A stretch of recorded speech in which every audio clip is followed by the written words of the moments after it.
Bhagavate Vasudevaya. Om Namo Bhagavate Vasudevaya. Narayanam Namaskrityam Naram Chaiva Narottamam Devim Sarasvatim Vyasam Tato Jayam Vadiraye. So this verse, I hope everyone can see. Akama sarvakamo va moksha kama udaradi tivrena bhakti yogena yajeta purusham param Akama sarvakamo va.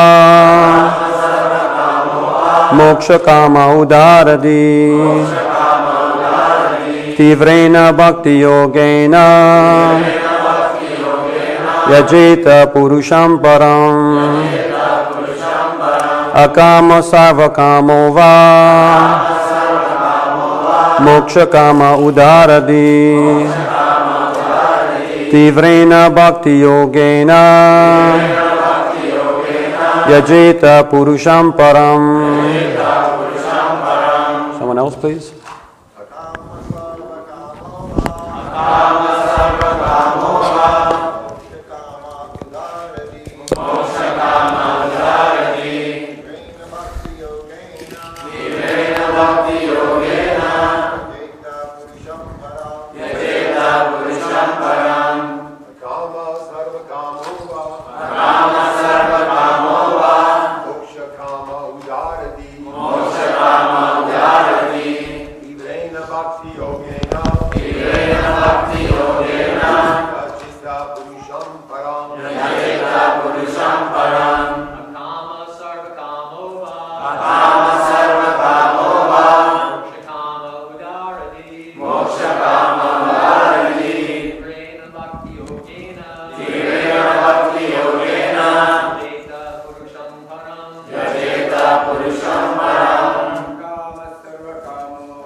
Ladies or Vaishnavis?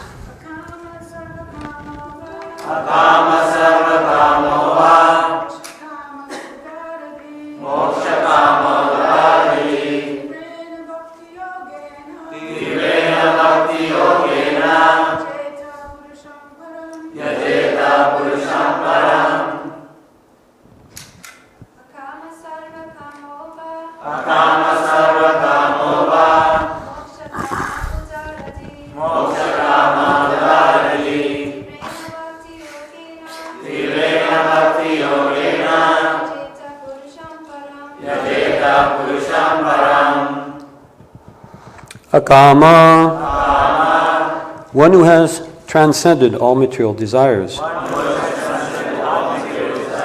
Sarvakama, one who has the sum total of material desires. Va, either.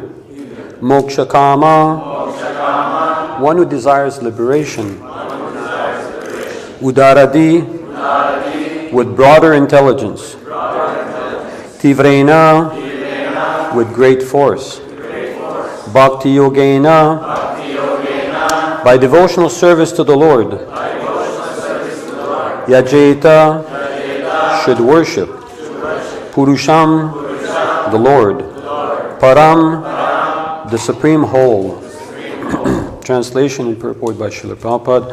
A person who has broader intelligence, whether he be full of all material desires, without any material desires, or desiring liberation, must by all means worship the supreme whole, the personality of Godhead. Please repeat. A person who has broader intelligence, whether he be full of all material desires, without any material desires, or desiring liberation, must by all means worship the supreme whole, the personality of Godhead. Purport. It's a long purport, but it's Srila Prabhupada's purport. So it should be very inspiring. The Supreme Personality of Godhead, Lord Shri Krishna, is described in the Bhagavad Gita as Purushottama, or the Supreme Personality. It is He only who can award liberation to the impersonalists by absorbing such aspirants in the Brahmajyoti, the bodily rays of the Lord. The Brahmajyoti is not separate from the Lord, as the glowing sun ray is not independent of the sun disk. Therefore, one who desires to merge into the Supreme Impersonal Brahmajyoti must also worship the Lord by Bhakti Yoga, as recommended here in the Srimad Bhagavatam. Bhakti Yoga is especially stressed here as the means of all perfection. In the previous chapters, it has been stated that Bhakti Yoga is the ultimate goal of both Karma Yoga and Jnana Yoga. And in the same way, in this chapter, it is emphatically declared that Bhakti Yoga is the ultimate goal of the different varieties of worship of different demigods. Bhakti Yoga, thus, being the supreme means of self-realization, is recommended here. Everyone must therefore seriously take up the methods of Bhakti Yoga, even though one aspires for material enjoyment or liberation from material bondage. A kama is one who has no material desires. A living being naturally being the part and parcel of the Supreme Whole, Purusham Purnam, as his natural function to serve the Supreme Being, just as the parts and parcels of the body or the limbs of the body are naturally meant to serve the complete body. Desirelessness means, therefore, not to be inert like the stone, but to be conscious of one's actual position and thus desire satisfaction only for the Supreme Lord. Srila Jiva Goswami has explained this desirelessness as Bhajaniya Paramam Purusha Shukamatra Swasakadvam in his Sandarbha.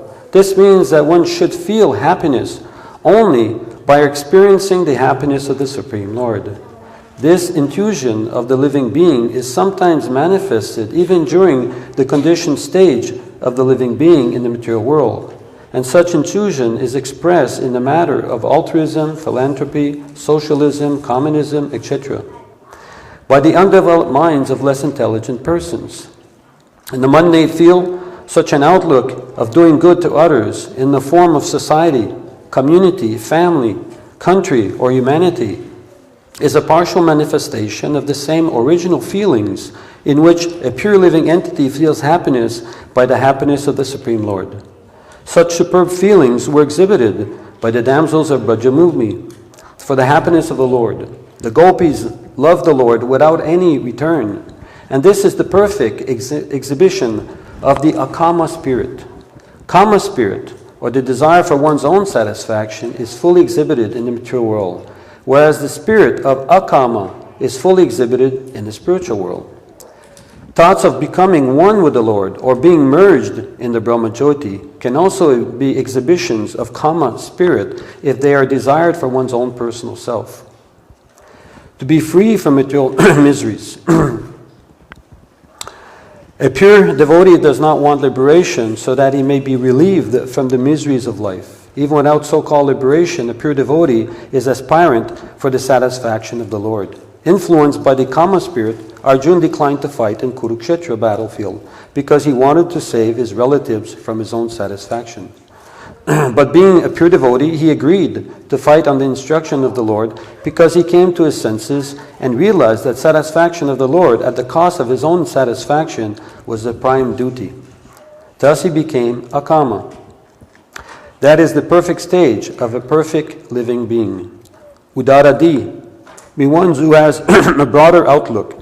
People with desires for material enjoyment worship small demigods, and such intelligence is condemned in the Bhagavad Gita 7.20 as Ridagyana, the intelligence of one who has lost his senses. One cannot obtain any result from demigods without getting sanction from the Lord, from the Supreme Lord. Therefore, a person with a broader outlook can see that the ultimate authority is the Lord, even for material benefits. Under the circumstances, one with a broader outlook, even with the desire for material enjoyment or for liberation, should take to the worship of the Lord directly. And everyone, whether a akama or sakama or mokshakama, should worship the Lord with great expedience. This implies that Bhakti Yoga may be perfectly administered without any mixture of karma and jnana, as the unmixed sun ray is very forceful and is therefore called tivra. Similarly, unmixed Bhakti Yoga or of hearing and chanting may be performed by one and all regardless of inner motives. So, read the verse again. Akama sarvakamova moksha kama udaradi tivrena bhakti yogena yajeta purusham param. A person who has broader intelligence, whether he be full of all material desires, without any material desires, or desiring liberation, must by all means worship the Supreme Whole, the Personality of Godhead. Om Jnana Timirandasya Gyananjana Shalakaya Chakshurum Tamye Tasmai Shri Gurave Namaha. Shri Krishna Chaitanya Prabhu Nityananda Shri Advaita Gadadhara Shivasari Gaura Bhakta Vrinda. Hare Krishna, Krishna Krishna Hare Hare, Hare Rama, Rama Rama Hare Hare. Mukam Karoti Vachalam Pangum Langayate Girim Yakripa Paham Vande Shri Gurum Dintaranam. So this verse in the Bhagavatam is interesting because prior to this verse, Sukadeva Goswami is describing to Maharaj Parikshit different desires that one can fulfill by worshipping different demigods. And I can read the previous verse. One who desires domination over a kingdom or an empire should worship the Manus. One who desires victory over the enemy should worship the demons. One who desires sense gratification should worship the moon. But one who desires nothing of material enjoyment should worship the Supreme Personality of Godhead. And there's other verses where he's describing that you can fulfill your desires by worshipping this demigod, this, so forth and so on. And then this verse, practically it's like Sukadeva Goswami realizes how many desires can I enumerate? Because desires are like the waves in the ocean. I'm going to be stretching it out forever. So here, he's giving everybody a category. You have desires, no desires, looking for liberation, boss. Everything's complete. It's fulfilled. Everyone's included in those three categories. A little bit like Krishna says, Chaturvida bhajante mam, 4 kinds of people come to him. You know, those who are distressed, those who are looking for wealth, those who are inquisitive, those who are wise. But that's one category. It doesn't speak about people who are even liberated. But here, this includes someone who's even liberated. And we see Sukadeva Goswami is such a person. He was totally liberated from the time of birth. And because he was liberated, he stayed 16 years in the womb of his mother. He didn't want to get out because, first of all, he was self-realized and he didn't want to get influenced by material energy. But the real thing, he had no desire. If you have no desire, then you're not going to do anything. Just like we've all come here. Why? Because we had a desire. This place, the art of living, was built because people had desires. Cities are built because it's all based on desires. So Sukadeva Goswami had no desires. He was a liberated mukta kama. He was fully liberated. But when he heard Srimad Bhagavatam, there was a desire that awakened into him. First of all, he felt, now the cup is full. No ink can come in. Prabhupada gave that example. It's very nice you empty the cup. You realize, okay, this material world is a nasty place. I'm going to reject everything. But that's a negative thing. It's not positive, right? You have to put something in there. So hearing the Srimad Bhagavatam filled him up. And then he had no fear of becoming entangled in material existence. But more so was that Shravanam Kirtanam. He had heard. Now he wanted to speak. And we see he left immediately to birth. He didn't dwindle around, or even his father, Vyasadeva, was running after him. Where are you going? You just took birth. We haven't even seen each other. So he left. And by Krishna's arrangement, he arrives on the banks of the Ganges. And there's Maharaj Parikshit. He's been cursed by Shringi. Because Maharaj Parikshit once went and went hunting, was very tired, thirsty. He went to see the sage. Sage was in samadhi. He was requesting, I'm the king. You should offer me at least a glass of water. This is the culture. If you have nothing else, at least a little water can be offered. A seat. Nothing was offered to him. So, out of Kali Yuga influence, he wrapped a snake around his neck of the sage. That insult was heard by his son, Shingen, and he became upset. So he cursed Maharaj Parikshit, that just like you've insulted my father with a snake, you're going to be killed by a snake, Takshaka. Now, if we go further in that, Takshaka was living in the Gandhava forest. And when the Pandavas were in exile, or they had been sent to Indraprastha, they were living there. One day Krishna and Arjuna went to that forest. And Agni had disguised himself as a Brahmin. And he begged from them, Kshatriyas, please give me shelter. I said, what do you want? We will fulfill whatever is their desire.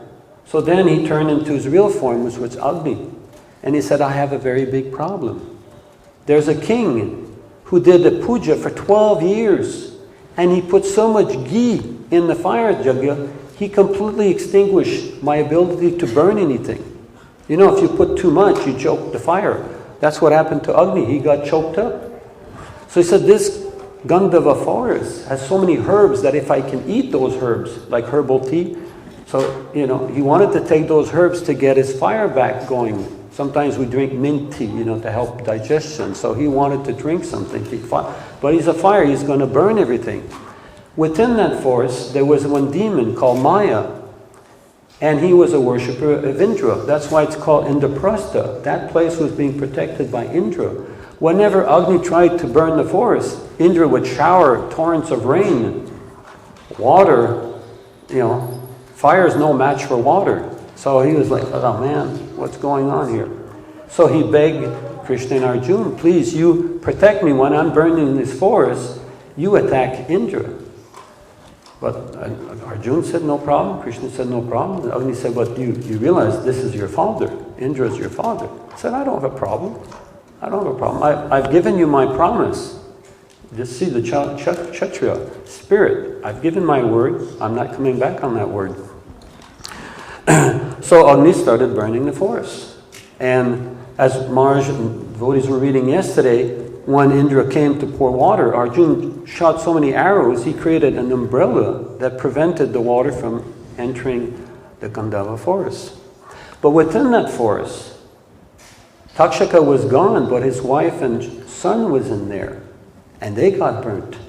And Maya, he took shelter of Krishna and Arjuna, and they saved them from that fire.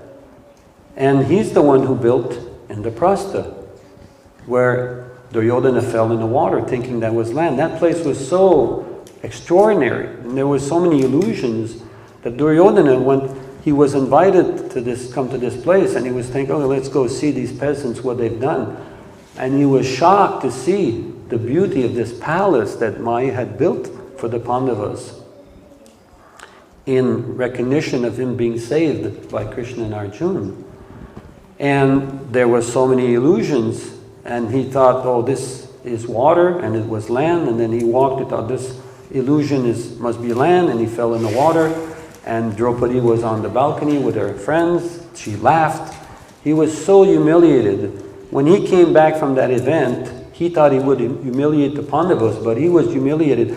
He was so enraged, he wanted to commit suicide. Karna said, no, I'm here. We're going to get these Pandavas later on. So anyway, Takshaka wanted revenge.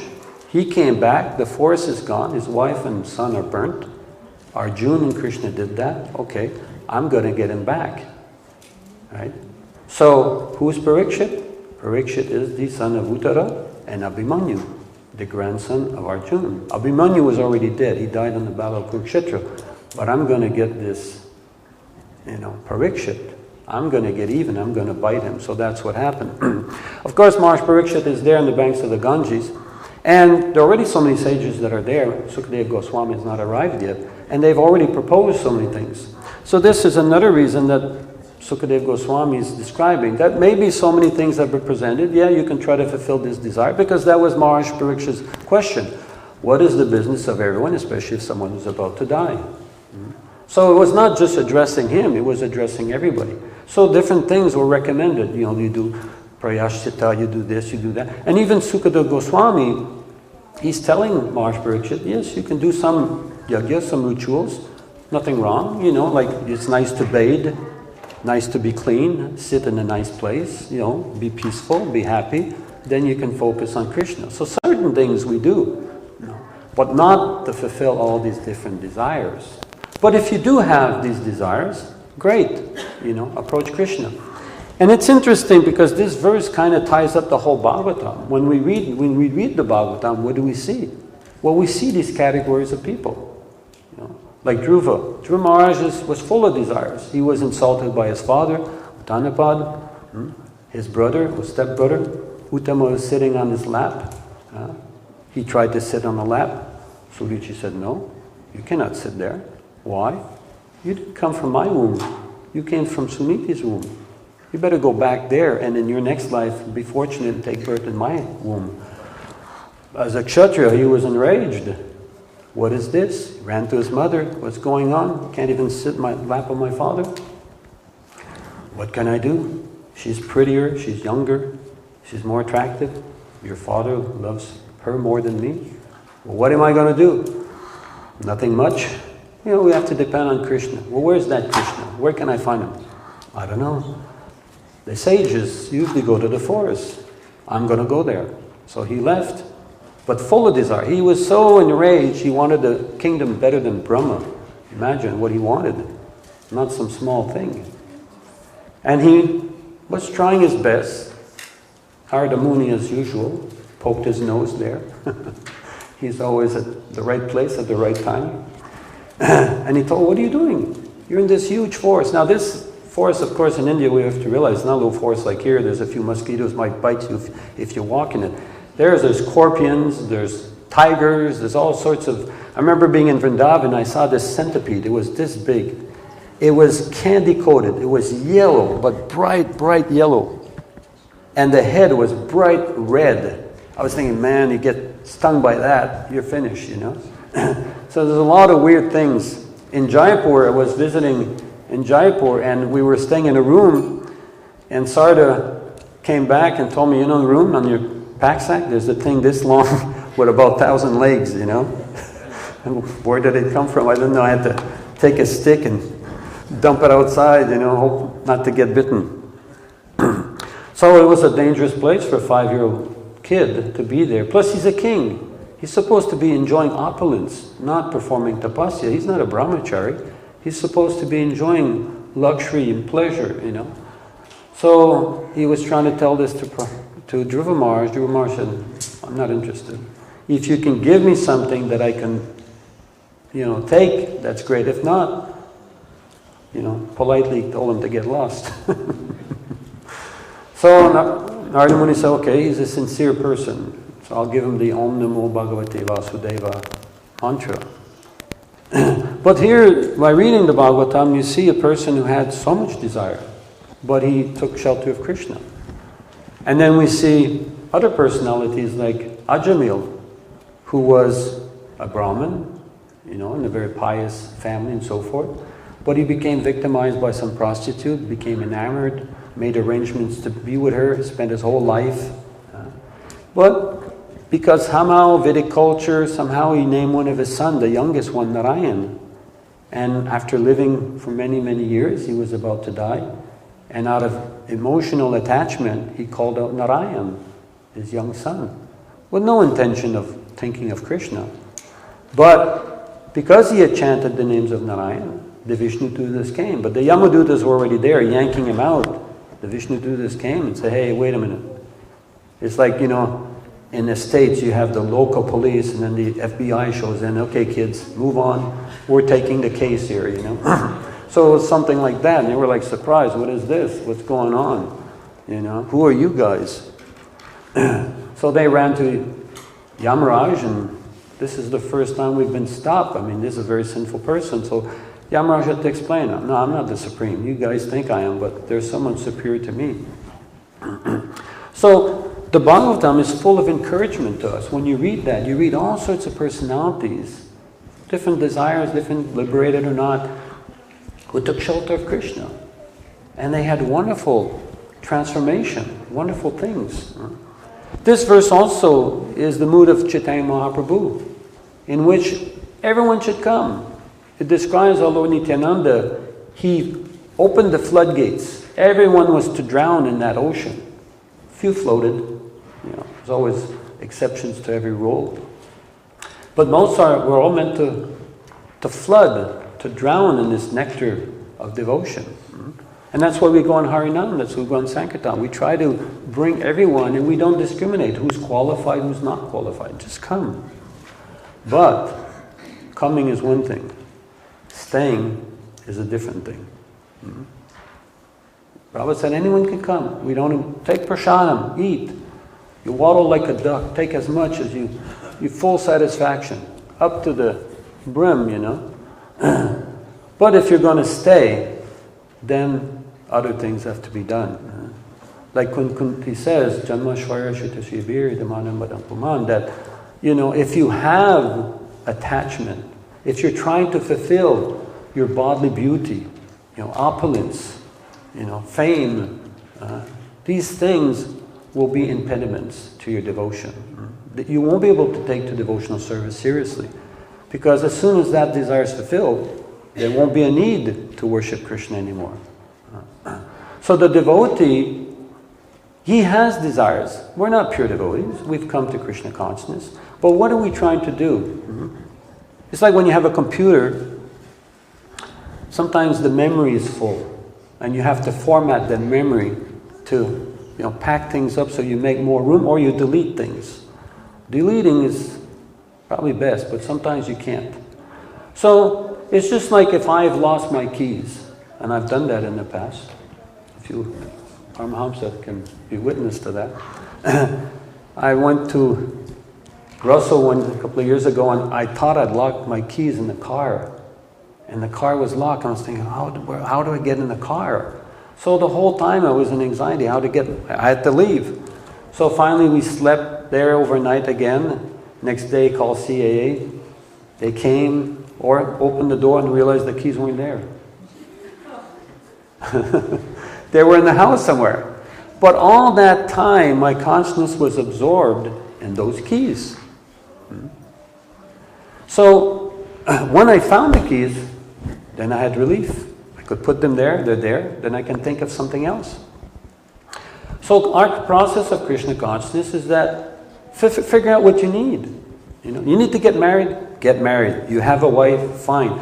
You've vacated some of your brain, some of your, you know, memory to think of Krishna. Now the memory was full. You know, you were just absorbed in thinking, how am I going to get a wife? How am I going to get a husband? Or how am I going to do this? How am I going to do that? Right? You're lost. You're looking for something. So your mind is absorbed in that. Find it. It's there. My wife is there. Fine. Now I can think of Krishna. I don't have to worry. I have it. It's there. Then it frees my consciousness. So the devotee, he may do things, and it may seem like the karmas, but his desire is to please Krishna. What is interfering with my ability to think of Krishna? What is the anartha? What is the interference? What is the static? Why am I not on the proper channel? Well, if you have a radio and you tune in, if you're not on the channel, distortion, that's anarthas. Our consciousness is meant to be on Krishna. But there's some distortion because we're not on the channel. We have to tune into that. So that tweak, that adjustment has to be there. But it's not for sense gratification. It's for, let me have what I figure I need. That might be an illusion. I don't need that. I don't need this body. But in this situation, that's what I think I need. Okay, do your business. Do it. Get what you need. And then find time. Free your mind, free your consciousness, so you have room to think of Krishna. That's what we're trying to do. And as we progress, we'll make more room. Things will be depleted. We'll reject certain things because we're getting a higher taste. But you can't expect that in the beginning. We're not Rupa Goswami. We can't artificially. Prabhupada said it's not an artificial imposition on the mind. It's a natural thing. And Prabhupada gave the example. He gave the example of grihastha life. I'm using that because it's such a common thing, right? Everyone. How the brahmachari life is like you're eating vegetable sabji, but there's no salt. A little dry. Grihastha means you put a little salt. Oh, it's nice. Grihamedi means too much salt. Can't eat it and palatable. And we see karmis are trying to enjoy, but it's grihamedi. There's so much salt that they go mad. They're shooting people. I mean, in the States, this 1 year is at 240 you know, yeah, but not just murders, but mass shooting. That mass shooting. I mean, you got to be pretty out there to shoot people that you don't even know. You know, right? Okay, you shoot someone you know, someone who's caused a problem. Okay, but you're just shooting people you don't even know. I mean, look at the extent of the frustration you must be in. Insanity. Too much gratification. So Krishna consciousness is not like that.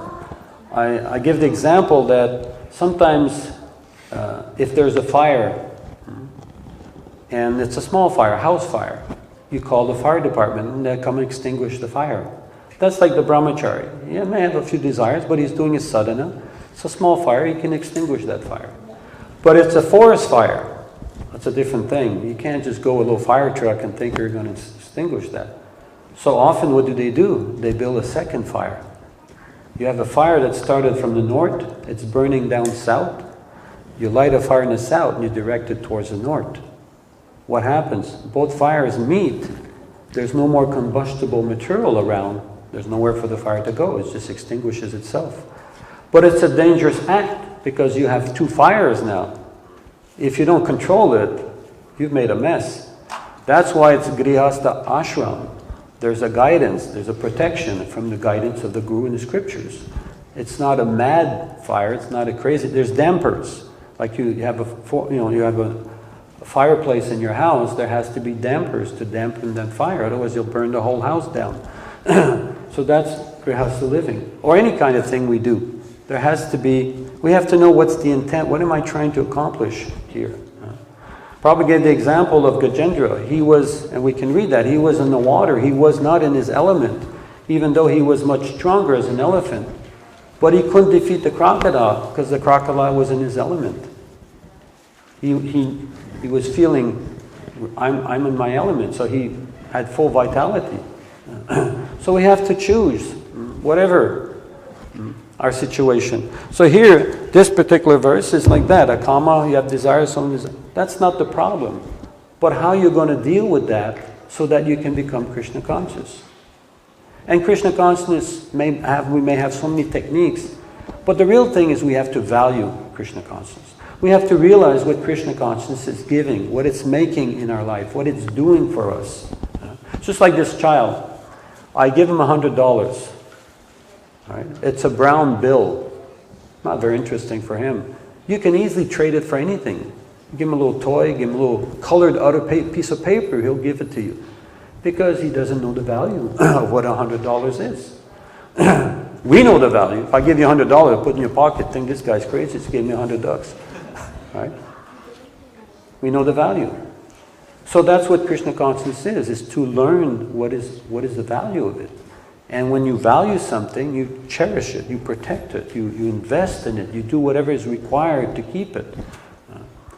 So although many techniques may be there in our chanting, in our sadhana and so forth, getting up early, being, but ultimately we have to question ourselves and say, what role in my life does this Krishna consciousness play?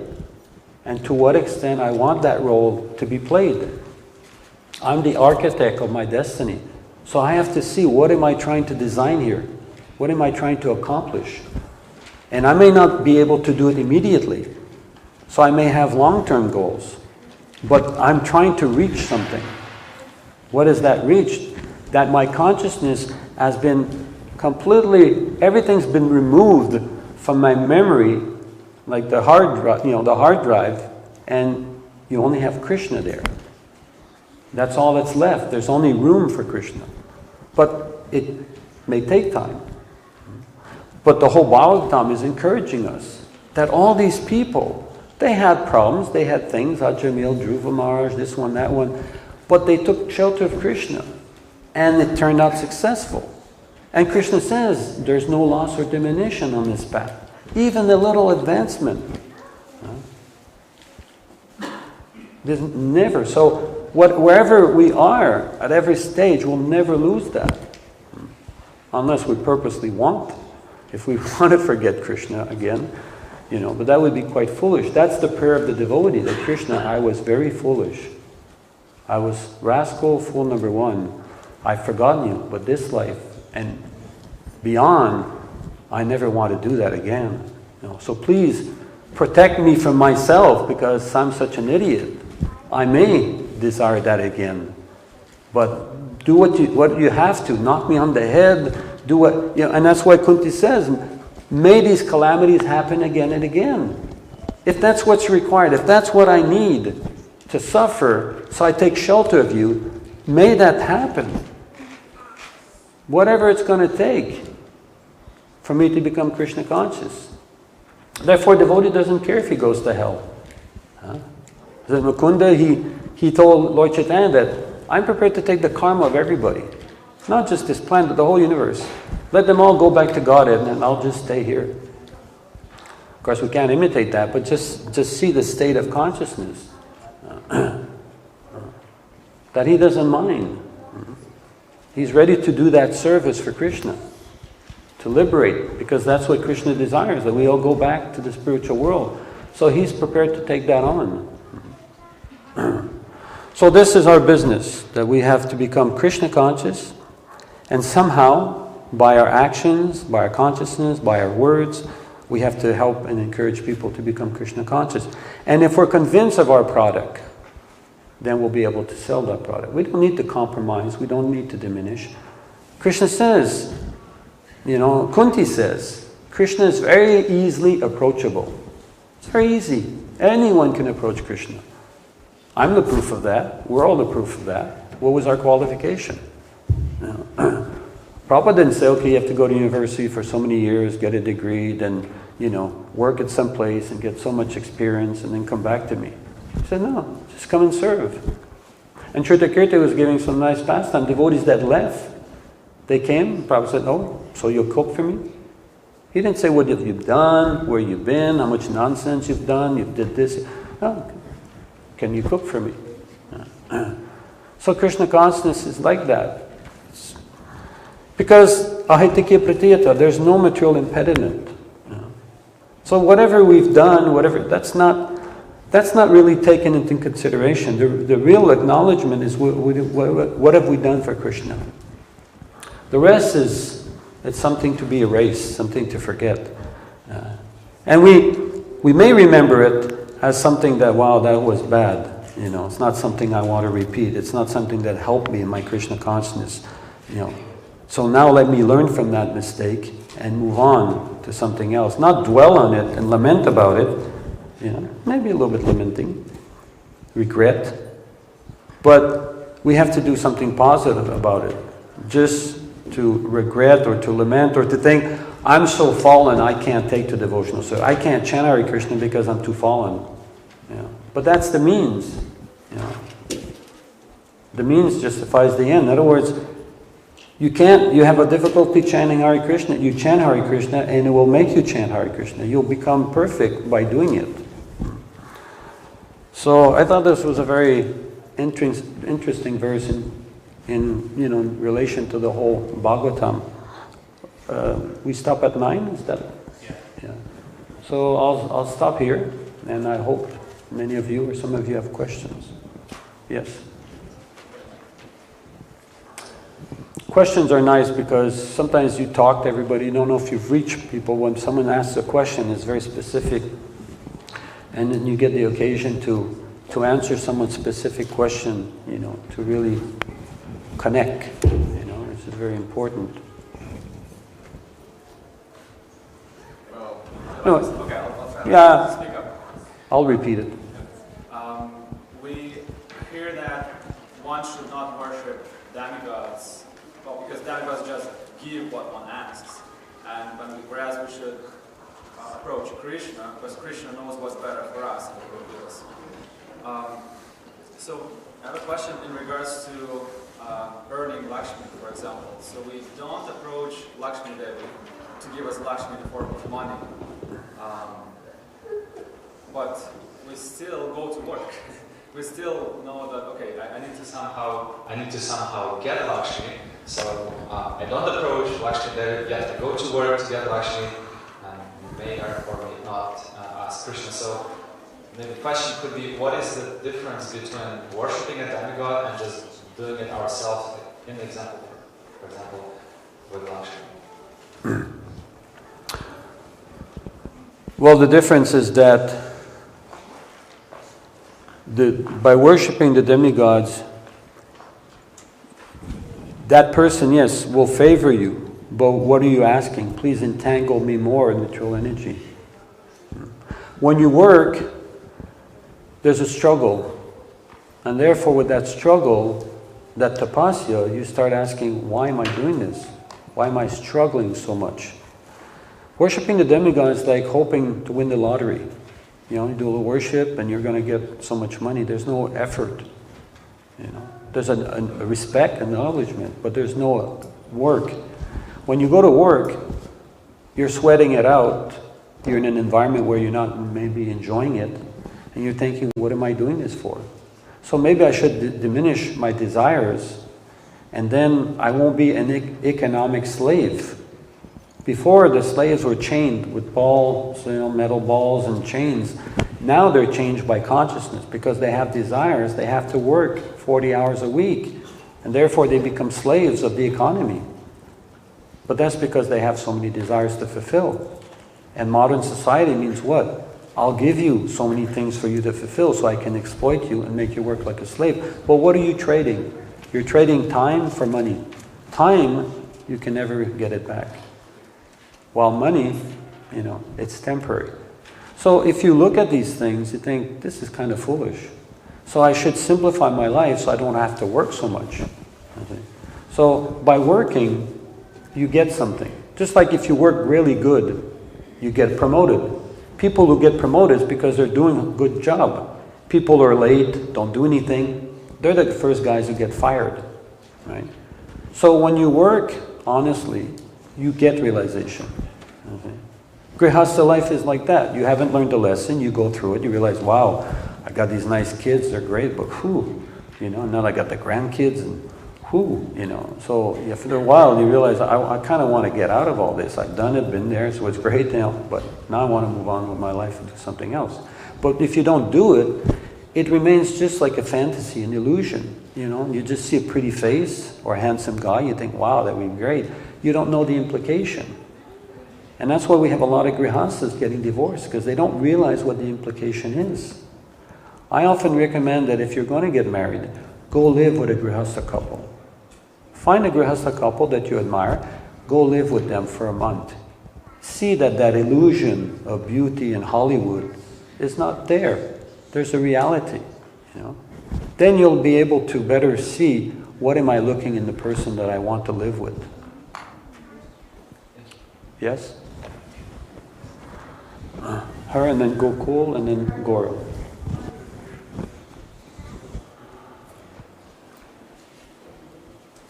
Thank you, Prabhu. My question is related to when you mentioned that, let's say we have a desire, like getting married or whatnot, let's fulfill that desire so we can have room to think about Krishna.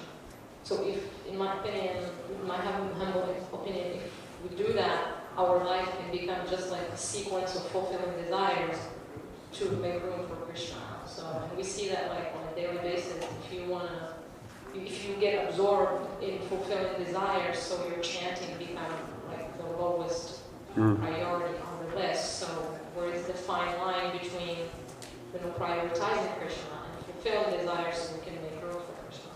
That's where association comes in. You associate with people who have given up those desires. Through that association, you'll be able to give up those desires. If you associate with a thief, you become a thief. If you associate with a saintly person, you become saintly. So we saw Prabhupada and we wanted to become like him. He was the most extraordinary person we've ever met. So we tried to mold our lives in conjunction to what he was doing, because he was such an inspiration. So desires, if you're inspired towards something, you can mold your desires towards that inspiration. So if someone inspires you in life, why are people all after the actors? This one, that, or hockey players, because they have an inspiration. They think, wow, these people are great, I'd love to be like him. They try to mold their lives or center their lives around these people. They know all the team players and they know. So if we do that with Krishna consciousness, then automatically we'll fill our lives with something, then the desires will diminish. It's just like a devil's, what's it called? The idle mind's devil's workshop. So our process is not to renounce, it's to add Krishna, to add one in front of all the zeros. Then there's some meaning. That one is Krishna. So that comes by association. When you associate with devotees who have tasted, and you'll become. And therefore, through that, your desires will be in an ashram. It'll be, protected. It won't be like a wildfire. You'll be able to put dampers on that fire and diminish the fire gradually. Gokulananda Prabhu? You shared some very important and excellent practical points from this perfect philosopher. Is that this whole topic of renunciation, Prabhupada taught us as the Goswamis, that the Nirbandha Krishna Sampradaya, that actually what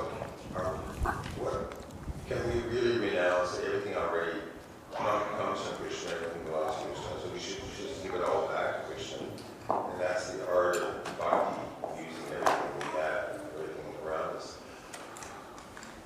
Except in the ashram there, the one thing I didn't like with the presentation, basically it's 9% correct, but the grihastha ashram, it's not a punishment, it's not something, oh my God, I gotta go through this thing because I'm diseased with material desires, and I gotta get rid of it, and I gotta suffer to get rid of this. Oh, yes, ashram is a glorious. Well, I don't know, maybe you misunderstood. I didn't say. If you see me with Sarada, I'm not suffering. I'm enjoying. I'm happy to be with her. I was almost crying because she wasn't here. You can ask Shruta Kirti. Good karma for each other. I understood that. Anyway, the point is that too many times, and it was there. Yeah. The sannyasis and brahmacharis, they really looked down on the grihasthas, where the Prabhupada didn't have that understanding. So I actually glorify the grihasthas who are successful, who don't regress into being real ladies and lose their way. So grihasthas is a glorious service. You're bringing up these beautiful souls, helping them towards Krishna, and they help you towards Krishna. Yeah. It's glorious, but win-win situation. But when I was in Atlanta, Prabhupada told us, there was a question of Prabhupada, and Prabhupada said, if you remain brahmacharis like this and distribute books, 25% of your chance of going back to Godhead. If you get married, 90%. I mean, opposite, yeah. 90%, 25%. So he said, avoid all headaches, don't get married. Well, that was for the brahmacharis. Yeah, but there's a reality there. There's a reality. It is entangling. And if you don't have the maturity, it can take you away from Krishna consciousness. Because you have to go to work, you have to deal with karmis. It's an entanglement. But if you can appreciate what it's doing to you, what it's supposed to do, and you're not trying to cut corners, you're not trying to get shortcuts, but you're trying to live what it's supposed to do for you, then it'll be very beneficial. Most people don't realize what it's, but we want the quick fix, we want the immediate, the cheap, we think it's all cheap. Tomorrow morning, okay, now I feel, it's not like overeating, that I can make it up the next day, kind of thing. Most people, that's what they think. No, it's a lifetime commitment, but this is going to bring me, what is it meant to do? It's meant to help me realize I'm a servant, Prabhupada said, I'm a king for a day, slave for a lifetime when you get married. Why? Because you think you're going to enjoy, she's going to be the extension of my gratification. But you learn very quickly, if you're intelligent enough, that I'm supposed to be a servant.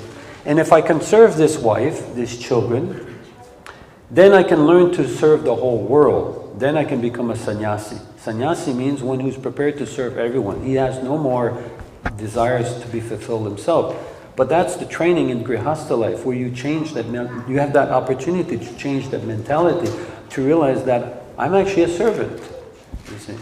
But if you get in to think, I'm going to be the master, she's not fulfilling my desire, she's not doing this for me, he's not doing that for me, you're going to get divorced, because you don't have the proper mindset. Oh, Time out. Okay, well, Shrutakirti, Gaur had a question. Okay, Shrutakirti is going to make a comment. Yeah, but just very quick on this, I think we should do my good friend from a long time ago, Raja, with her 3 sons. You know, you just need a half hour. If you're ready to do that, that's grahastha life. You know, you have children, you have to take care of them, you have to raise them, you have to provide a home. But if you're not ready to do that, you have to figure out how to avoid it. Yeah. It's not easy. Prabhupada said it's all austerity. Grahastha is an austerity. Being a brahmachari is an austerity. Yeah. He said just decide which austerity you want. Yeah.